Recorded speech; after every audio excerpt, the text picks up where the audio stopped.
Lion's tail tied with rope for 7 days. What happened next was heartbreaking. The young lion's tail hung at an unnatural angle, thick coils of rope wrapped so tightly around the base that the fur had disappeared beneath swollen, discolored flesh. Rangers Marcus Nyong and Sarah Winters spotted him from their vehicle at dawn, his golden form barely moving in the sparse shade of a dying acacia tree. What should have been the proud, tufted tail of a 3-year-old male instead dragged behind him like a broken branch, the rope cutting so deep that infection had begun to spread up toward his spine. For 7 days, the rope had acted like a tourniquet, slowly strangling the blood supply to the lower portion of his tail. The young lion had tried everything in his power to remove it, rubbing against rocks, rolling in the dust, even attempting to chew through the binding, but the rope had only tightened with each desperate effort. Now he lay in exhausted defeat, his breathing shallow and labored, his once bright eyes dulled with pain and the kind of weariness that comes from fighting a battle that cannot be won. Marcus approached on foot, moving with the careful deliberation of someone who had spent 20 years reading the body language of wounded predators.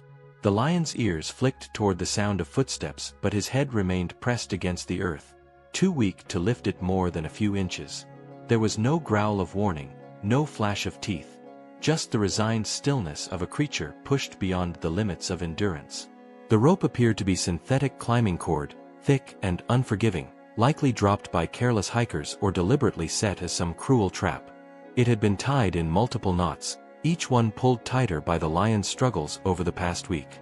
The flesh around the binding had turned dark purple, almost black in places, and the smell of infection carried on the morning breeze.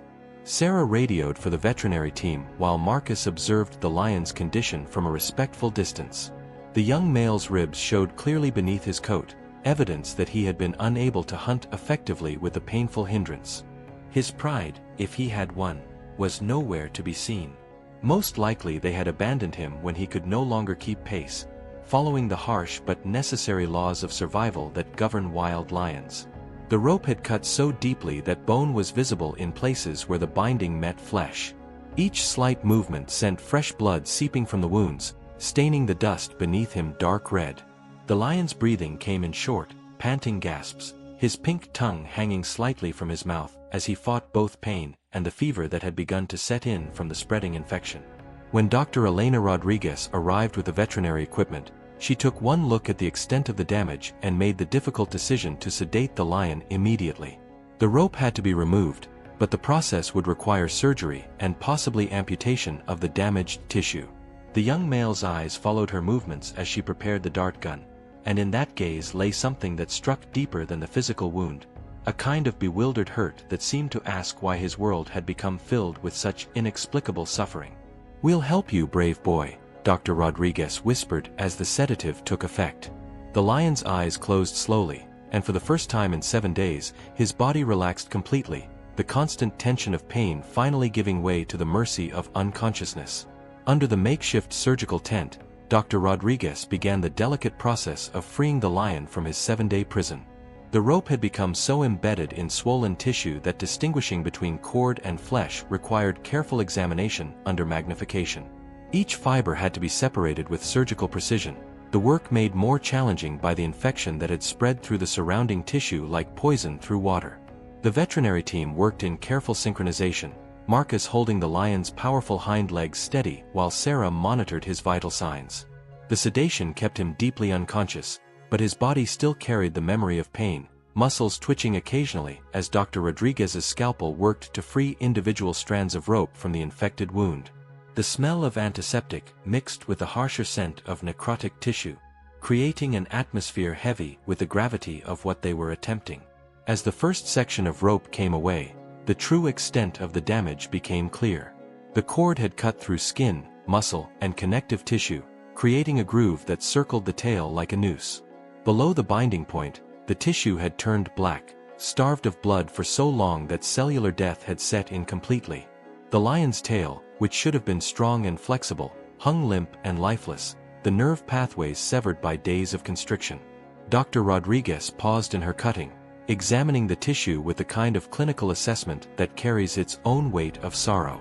The lower portion of the tail showed no signs of viable circulation, no response to stimulus, no hope of recovery.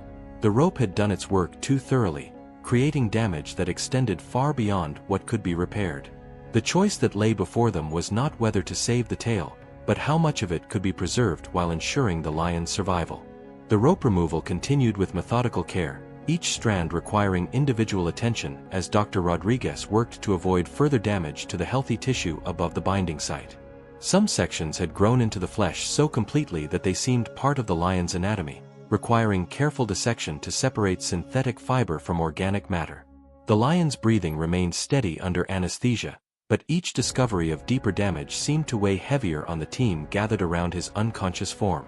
With the rope finally removed in its entirety, the full scope of the injury lay exposed under the surgical lights.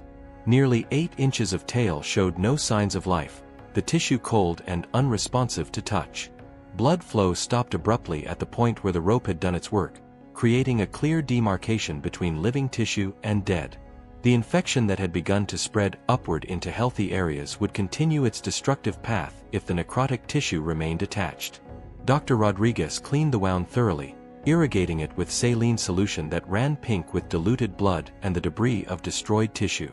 The lion's body seemed smaller somehow under the harsh surgical lighting, his golden coat dulled by dust and the stress of his ordeal. His massive paws, built for bringing down prey across the African savanna, lay still and peaceful, unaware of the decision being made on his behalf. The amputation would need to be performed immediately, cutting through healthy bone and tissue to save what remained. Dr. Rodriguez selected her bone saw with the careful deliberation of someone who understood that this single cut would change the young lion's life forever. The procedure itself would be straightforward from a surgical standpoint, but the implications stretched far beyond the operating table. "I'm sorry, beautiful boy," she whispered as she prepared to make the cut that would free him from infection but leave him forever changed. The saw's first contact with bone seemed to echo through the morning air, marking the moment when healing and loss became inseparable. The reversal drugs took effect slowly, pulling the young lion back from the depths of surgical anesthesia with gentle insistence. His golden eyes opened first, pupils dilated and unfocused, scanning the unfamiliar surroundings of the recovery enclosure without recognition. Dr. Rodriguez and her team maintained respectful distance, allowing him the space to orient himself while monitoring for signs of complications from the procedure. His first attempt to stand revealed the new reality of his altered body. The lion pushed himself upright with his front legs, then paused, sensing that something fundamental had changed.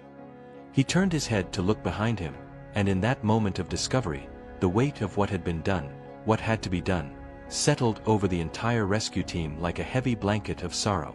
Where his tail had once been, only a shortened stump remained, carefully sutured and bandaged but unmistakably different.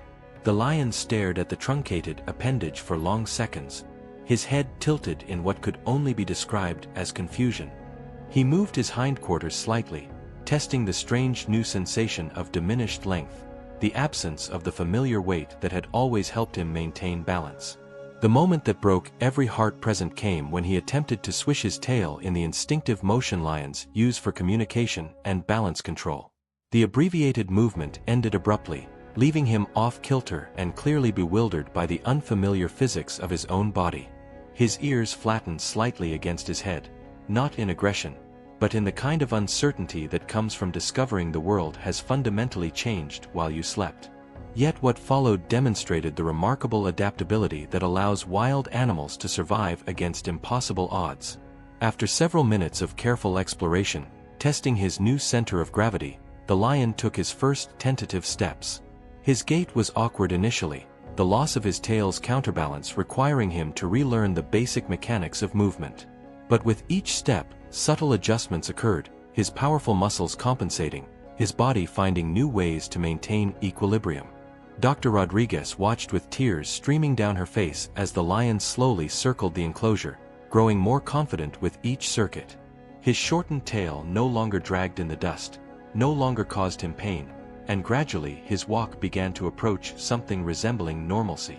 The infection was gone, the source of his suffering removed, and in its place was simply a new way of being in the world. "You're going to be okay," she whispered, though whether to the lion or to herself was unclear. As evening approached, the young lion settled into a resting position, his head held high as he watched the horizon where the sun painted the savanna in shades of gold and amber. The rescue team prepared for the next phase, rehabilitation and eventual release. But for this moment, there was only the quiet triumph of survival, the profound dignity of a creature who had lost something precious yet refused to surrender to defeat. In the gathering dusk, his shortened silhouette spoke not of diminishment, but of the unbreakable resilience that defines the wild heart.